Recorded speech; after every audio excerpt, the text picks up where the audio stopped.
We now take you to the broadcast of It's Time with Reverend Nathaniel W. Martin. Here's Reverend Martin.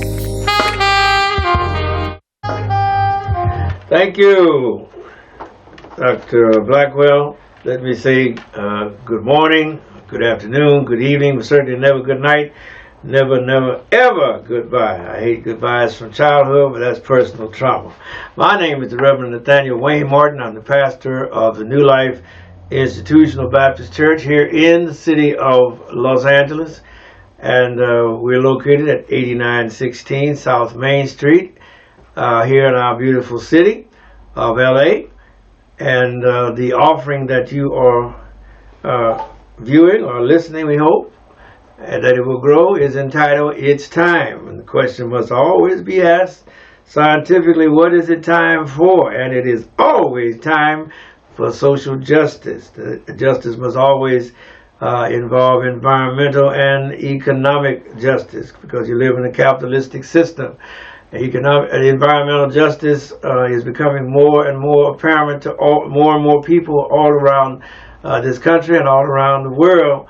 That the poor have borne the brunt of the environmental pollution, or the pollution of the environment by the rich and those who wielded the instruments of industry and capitalism all throughout the history of the world. And now, in this day and age, of course, we are faced with the impending disaster of climate change, and what is it going to do? Who is it going to be impacted upon first and the most and the worst?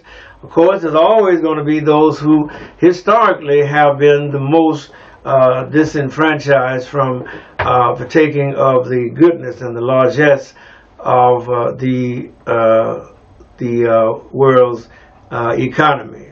In other words, the people who have been poor have always suffered the worst, regardless of the condition. As Dick Gregory said one time, they foreclosed on his house, and somebody said, "What a shame." He said, "No, they didn't know. I lost my house during a good time." So it is that the people who have always historically been on the bottom have suffered the most and continue to bear the brunt of the pain and the brunt of the punishment and the brunt of the discomfort, the unpleasantness.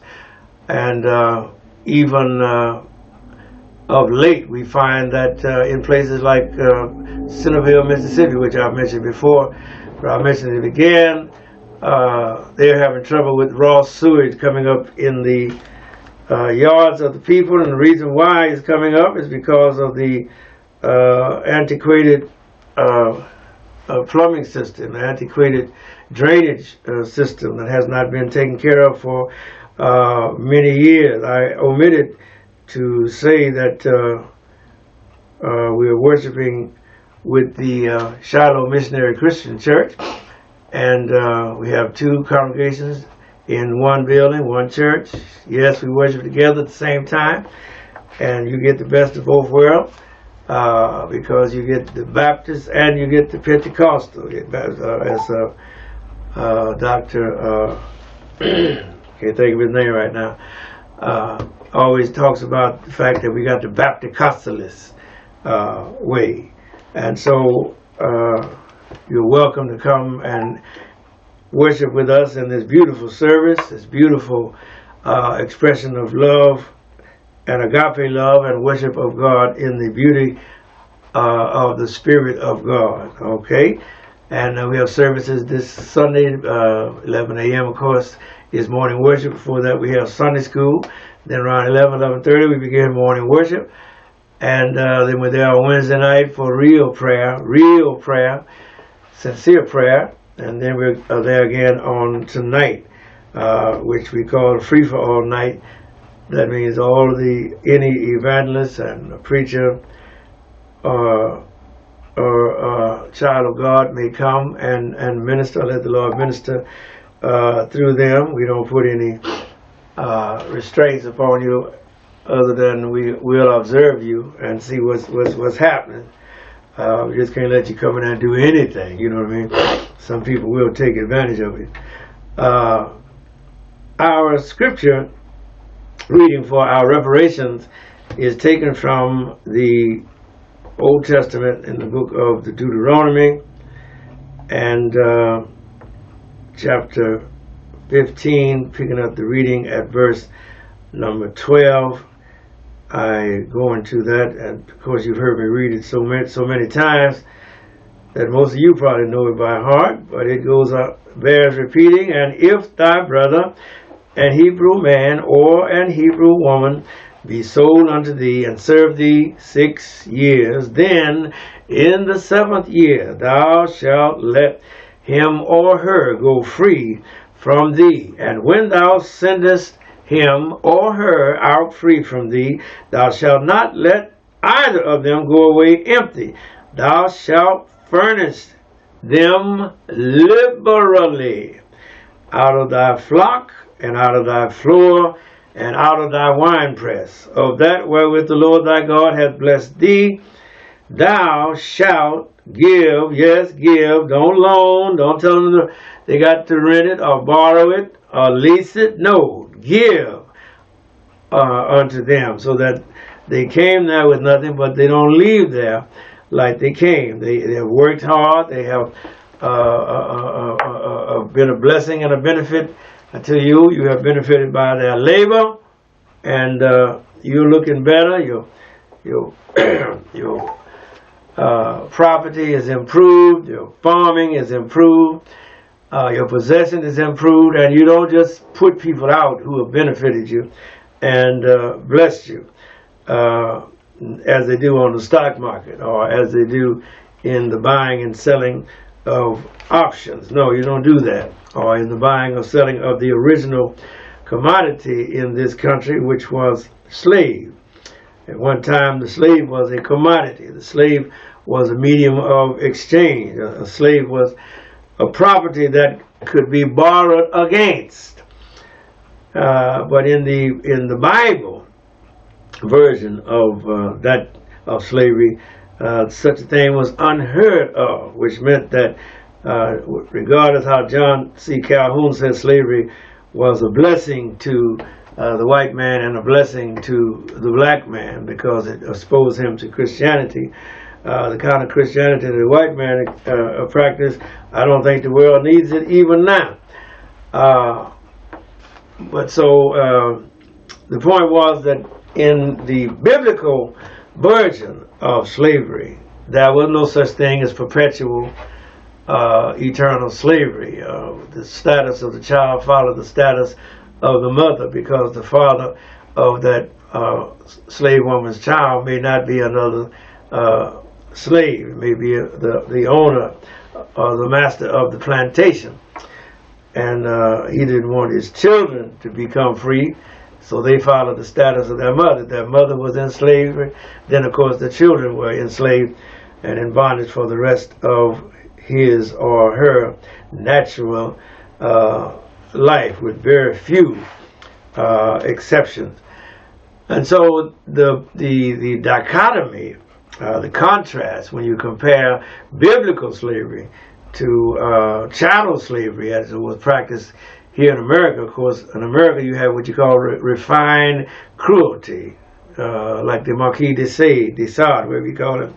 Refined cruelty, sadism. When you saw the officer Derek Chauvin with that pleasant, pleased, serene, almost orgasmic look upon his face as he crushed the life out of the late Dr. Mr. George Floyd. May he rest in peace and in eternal glory. That, of course, seemed to symbolize the opinion, the psychology of the majority of those in power among our white brothers and sisters. The officer did not view George Floyd as a human being. He viewed him as less than an animal, because you wouldn't treat a dog like that. Well, if it had been a dog, everybody would have jumped on the white boy. and made him get off that dog.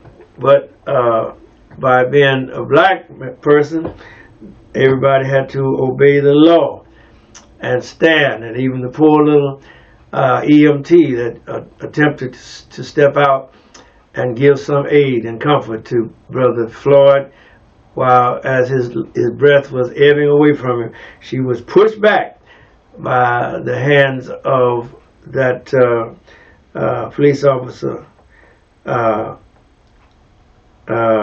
Name kind of escapes me. He's going on trial in the month of August. But you can see the disparity. And what we're going to talk about in a few minutes here today is the disparity between the arrest or the psychology of an arrest in the mind of the law enforcement when it is a white person, and the psychology of an arrest when it is a non-white person, or especially if it's a black person that is being arrested. I don't know if many of you were in Los Angeles in January of 1979. It was on the 3rd day of January 1979. Mrs. Eula Love, who had lost her husband 6 months earlier, and of course, those of you that understand what it is to one day be a wife and have, income and have that assurance that somebody's working with you to bring in a paycheck and pay the bills and meet the mortgage and take care of all of that, and then that person is taken away and you are just a homemaker, well, you are up against it. You're up against all of those bills, all of that debt, all of that uncertainty, and all of that in the same time in which you are grieving. And the story goes that the Southern California Gas Company came out there to cut off her gas that day, and she had to run to the store, which at that time it was a supermarket across the street, and she had to go there and get some money, do what it had to do in order to stop the gas from being cut off. And when she come back, the gas company man had called the police on her, and of course she had gone back in the house. Now she had argued with the gas man that she had paid the bill, but he claimed he had a not a warrant, but he had an order. That's what they call it when they come from the gas. This is what you ordered. They go out there and cut this gas off, or go out there and cut this gas on, whatever the case may be. In the case of Mrs. Love, the gas company man said he had an order to cut the gas off, and he called the police, and I imagine she come out the kitchen where she had been all the time, where she was with a butcher knife in her hand. When she saw the police, she threw the butcher knife down angrily, asking them what they were doing, and they opened fire. And the report actually says they fired 19 shots, and 12 of those shots hit Mrs. Love and killed her on the spot. And when they asked the chief of police at that time, was Mr. Darrell Gates, well, why did y'all kill Miss Love? He said because she hadn't paid her gas bill. And so that was the mindset of the power structure at that time in regard to how black people were policed, as opposed to how white people were protected and served. And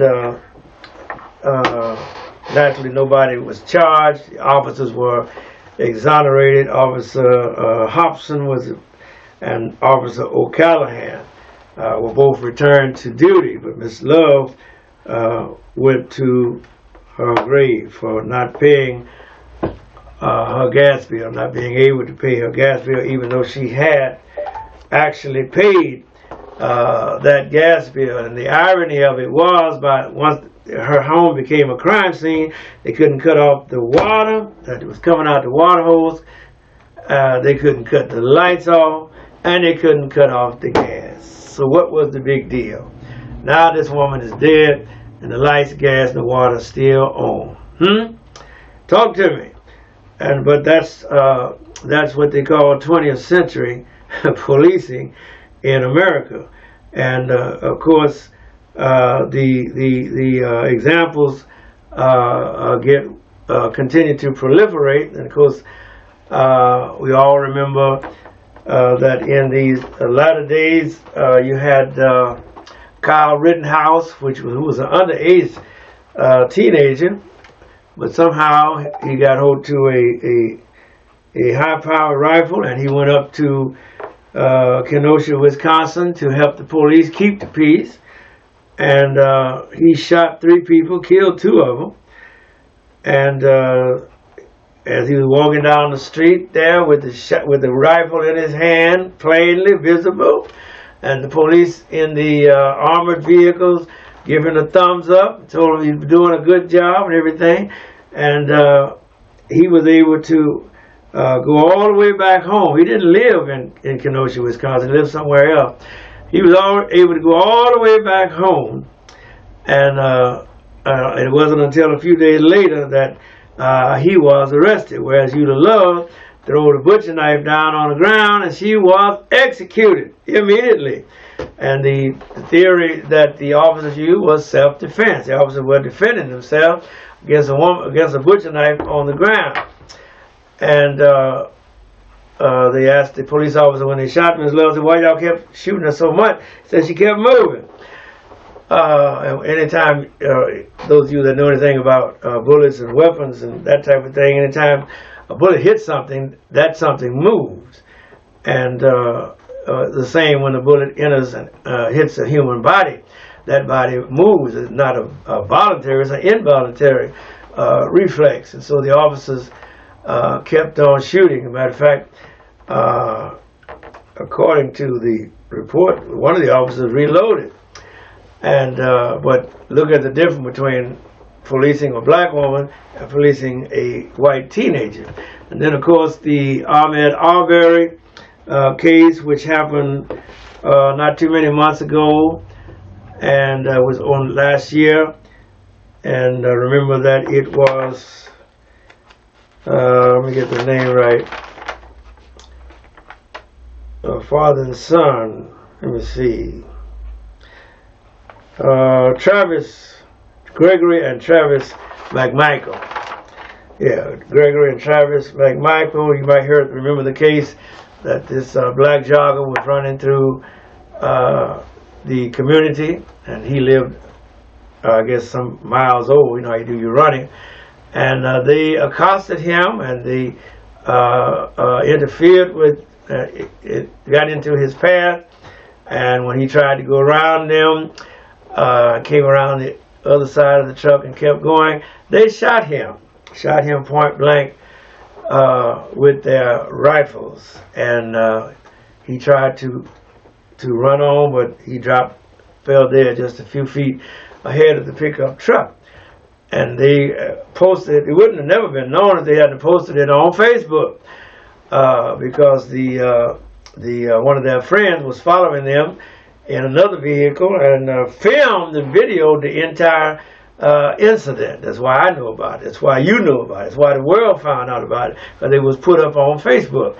And the district attorney there would not arrest either one of them, because one of the McMichaels, I imagine it was the father, had been a policeman there in that jurisdiction, in that municipality, and he and the DA were good friends, and the DA said no harm, no foul, and it was left to another municipality, some jurisdictions over, to decide that no, we can't let this go. We got to bring charges against Mr. Gregory McMichael and his son Travis McMichael. And the point to be made is that both of them were arrested without incident. Here people with armed, white people though, not black people, white people armed with rifles and with guns. The police know they got guns, You know, what's the first thing you hear on the police radio? Armed and extremely dangerous. You kill somebody, you are armed and extremely dangerous. But the police came and arrested them peacefully, without incident, without making them get down on the ground, without all of that knee on the neck. None of those things were suffered by. Well, they were not subjected to that type of thing. So the police response to a separate but similar calls for service can result in drastically different outcomes. Now, more recently, a man named Robert Allen Long, I forget which one it was. He killed 8 people just before April. Let's see, we left here on April the 12th, so it was a week previous. He killed 8 people, and he was armed and he was extremely dangerous. But what happened? He was taken into custody by the police without incident. He was white. Contrast that with Freddie Gray, who was arrested in one of the cities there in Baltimore, one of the suburbs of Baltimore, Maryland. And he was mistreated, he was abused, he was brutalized, he was not only handcuffed but shackled and then tossed into the back of a police paddy wagon, and they didn't secure him. And by the time that they got him to the station, he was dead because he had been tossed around in the back of that police wagon without being secured, so he wouldn't injure himself. And I believe from the video that I saw that he was injured before they threw him in the back of the paddy wagon, because you could see the police bending him almost backwards double. And then they threw him in the back of that paddy wagon.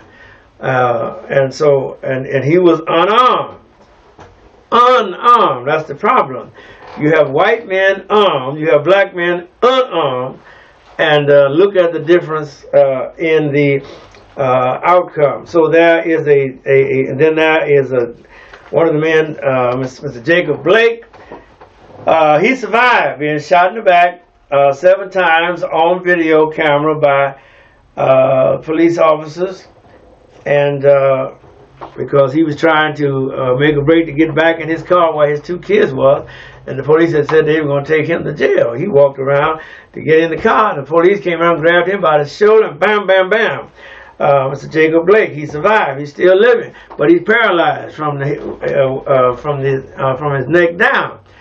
And his 2 kids witnessed him being shot by the police. His 2 kids sitting in the back seat, kids he was responsible for. So how you think how that father was feeling in those seconds when he knew they were going to take him to jail? He wanted to get his kids home, and but the police give him no type of understanding, no type of understanding, no type of opportunity to make a call, nothing. Just blam, blam, blam. It's always these black people that get shot up by the police. Mr. Nicholas Arnold Shop, another white person. He went in some restaurant and created a big mess. Says that he tried to sexually assault a woman, and he threatened another woman with sexual assault, and when he physically attacked the second woman. And when the police got there, mind you, they didn't use any force against him. They just arrested him without custody. They joked with him and put him in the back of the car and went on to the station. They didn't even say they put no handcuffs on him. But in the case of the black man that was in Starbucks waiting for his friends to come, the manager called the police on him, and that was a nasty interaction between the police and the black patron. And it turned out the black patron was indeed a paying customer, and he was just waiting for his friends to arrive, but the manager said he looked out of place. He looked suspicious. And so when the police come, rather than them trying to, get a good understanding of all of that, no, that was a nasty confrontation. And then these things can be multiplied exponentially all across this nation, whether it was mother and her kids. She's vacationing at the swimming pool and had to have a nasty altercation with the police and that type of thing. There's a lot of screaming, and come to find out the woman had a key and was a guest of the hotel, in the hotel. But look at the difference in the approach and the treatment. And of course, the Derek Chauvin was just convicted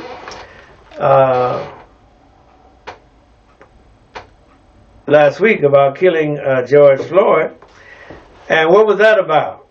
A $20 bill that was said to be counterfeit. You don't know whether George Floyd knew it was counterfeit or not. But the man at the store that testified on the witness stand said, "Wish he never had called the police." He said, because he don't know if George knew that was a counterfeit $20 bill. And look how it turned out. When the police come in, now $20 counterfeit bill. Is that a cause for the use of deadly force? But that's what was put against George Floyd.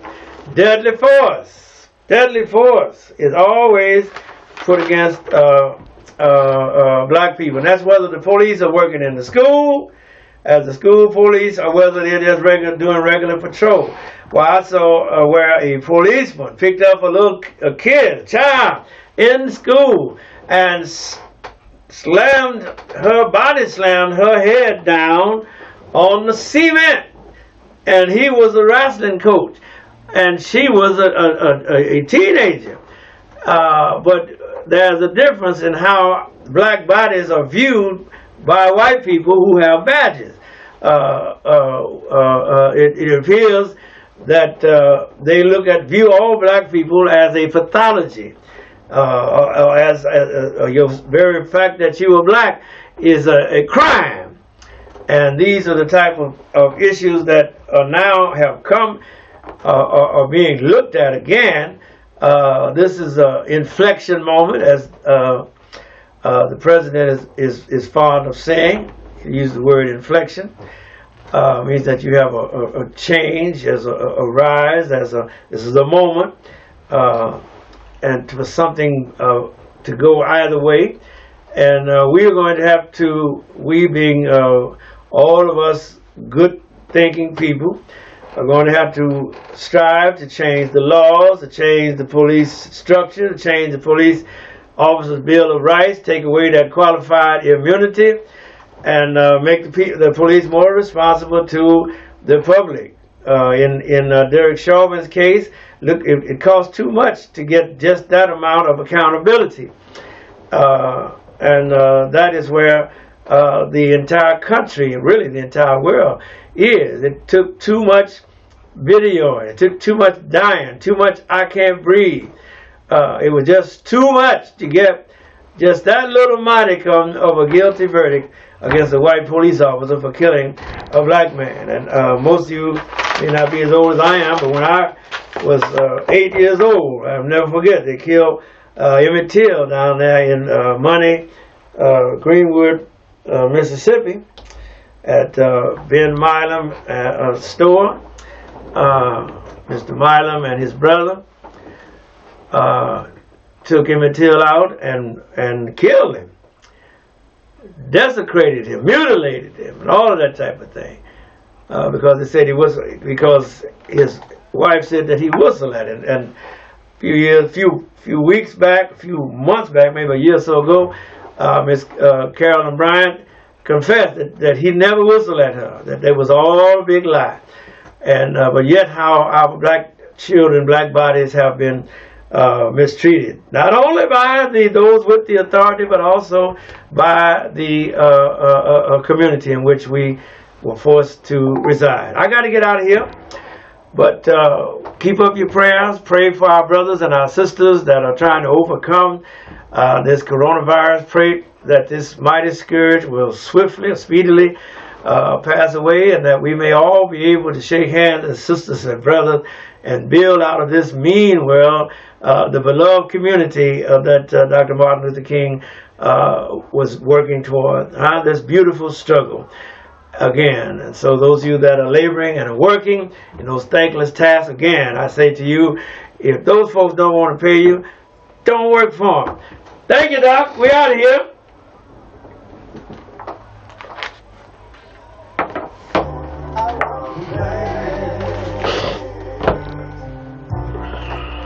Sometimes my clouds hang low.